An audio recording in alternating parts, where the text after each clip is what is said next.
Hi, I'm Chuck Fazio, and this is my beautiful wife, Angela. We're the real estate industry's iconic power couple, and we built one of the largest independent real estate brokerages in the entire country. We've overseen more than 40,000 transactions and $9 billion in production. If you're a broker owner, or if you're thinking about owning your own brokerage, or maybe even a team leader that wants to get your business to the next level, tune in with us because we're going to share all of our tips, tricks, and secrets that got us to being at the top of our game.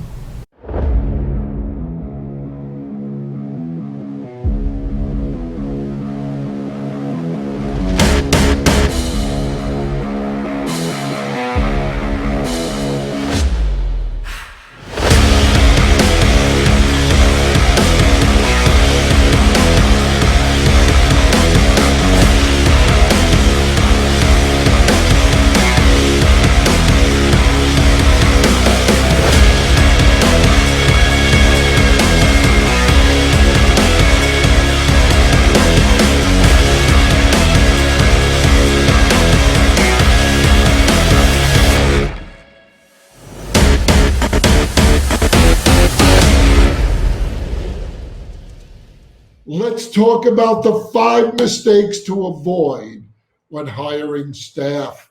This is going to be a good one. I agree. So here's the deal. We had 15 years experience of trying to figure out this hiring thing. And it's not easy. We have so many more tips than this. So I'm just going to tell you, we've got 5 today, but there's like 100 more. So you need to contact us. 100. Probably, maybe more. This is a hot topic. It's such an important topic.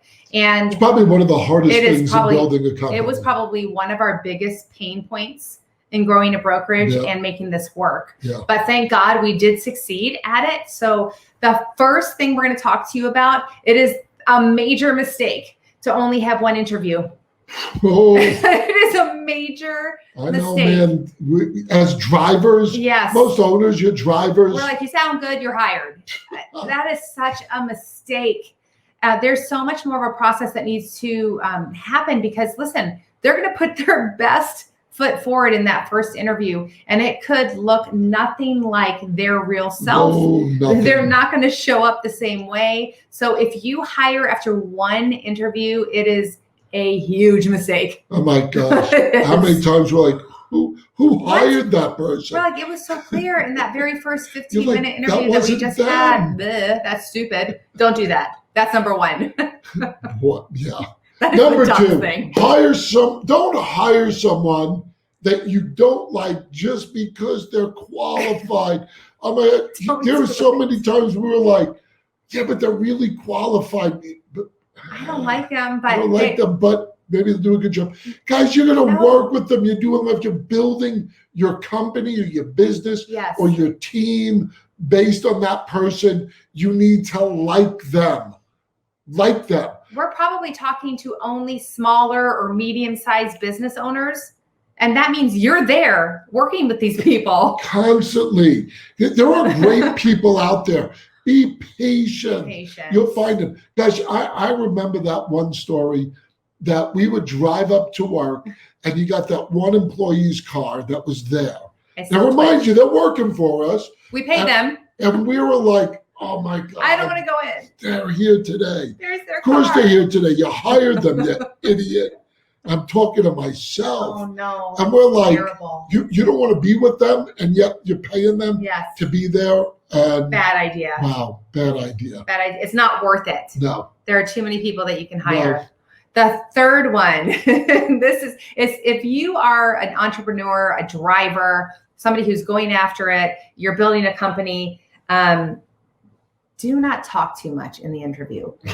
So here's one of our biggest downfalls. No. We're salespeople. So you're walking into interview, we're going to sell you We're why you selling need to them. work here, why you need to work for us, why we're the best. And so at the end, they're like, well, of course you're the best. They might not even believe it, but we're such good salespeople. Well, not everybody's good salespeople. We're good salespeople. And it wasn't an interview. It was a sales process. No, maybe we should never have interviewed. I don't know, but you have to shut up during your interviews. You need to learn the right questions to ask and ask them and here's the next step. Listen to the answers. Oh my gosh, that was the hardest thing for us to learn. And we still aren't the best at it. And which is why we actually have other people come in on the interviews that are better listeners, because we'll get to the end of the interview and we thought we did such a great job sales pitching. And the other people are like, but they, oh my gosh, people awful. would walk out going, I cannot wait to work here. Yeah, we just sold them on our damn company. You can't talk too much. You have to learn how to ask questions. We actually have a whole process and procedure of questions and what those answers might mean that we can help you with. Reach out to us. We'll walk you through it. That's number 3. Yeah, unbelievable. Number 4, ignoring your gut feeling because you're in a hurry to fill a position. Yep. You know, how many times you're like, I don't know, but gosh, I got to get that person in there. We've lost thousands, tens of thousands. Because of that mistake. Yeah. And it wasn't even always just even hiring staff. It was hiring, subbing out work and hiring businesses to do subcontract stuff. It was ignoring amazing. that gut feeling. Gut was like, that no. God gave you this gift to like run a business and make decisions, and you ignore it because you don't want to take the time, or you're in a hurry, or here, you know, Dave Ramsey taught us quite a bit on the process of hiring and firing. And Dave said something to me that was just life-changing, really. Number 1 is, don't wait till you're desperate to hire someone, because that's when you do avoid your gut feelings. And you hire people you don't like and all that. It really goes. Here's the thing: you should always be looking, always, even if you don't have a spot, you should always be looking, because what Dave said is when you find good talent, they usually make a position for themselves. Right. And it doesn't put you into that spot where you're desperate, you're going against your gut feelings and everything like that. So don't wait for the last minute to hire someone that you feel like you're in desperate need, because it usually is catastrophic to your business. And that's even a whole nother topic, which we're going to talk about on another session, on how do you not let yourself get to that desperation point for hiring. There's actually things you can do to anticipate what you might need. We have a lot of good information to help people grow, whether it be a brokerage or a team. We know our stuff here, guys. We do. So number 5. What's number 5 there, Angela? Oh my gosh. Fill us in for this last one. The number 5 one is actually a bonus for those of you out there that tend to be really, really good at flying by the seat of your pants. Wow. I can't wait to hear what this one is. Is that an old person's term? Do people still understand that? I don't think I could fly, so especially by the seat of my pants. But people who can just like adapt quickly and like jump into a situation and it just works out, that doesn't work with hiring and firing. So you might be able to do that within your own right, but when you're hiring somebody, you're probably, and I'm going to say 90% of the time, based on the DISC profile, hiring somebody that actually needs a plan, that actually needs to know what they're getting hired for. So number 5 is a huge mistake, is to not have a clear, concise idea. Number 1, what you're hiring them to do.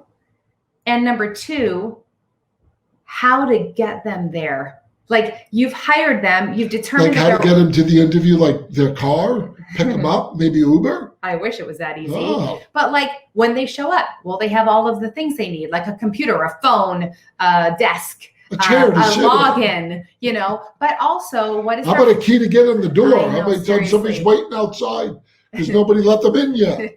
You need to know, they need to walk in with the same amount of confidence that they said, I trust you and I'm accepting this job.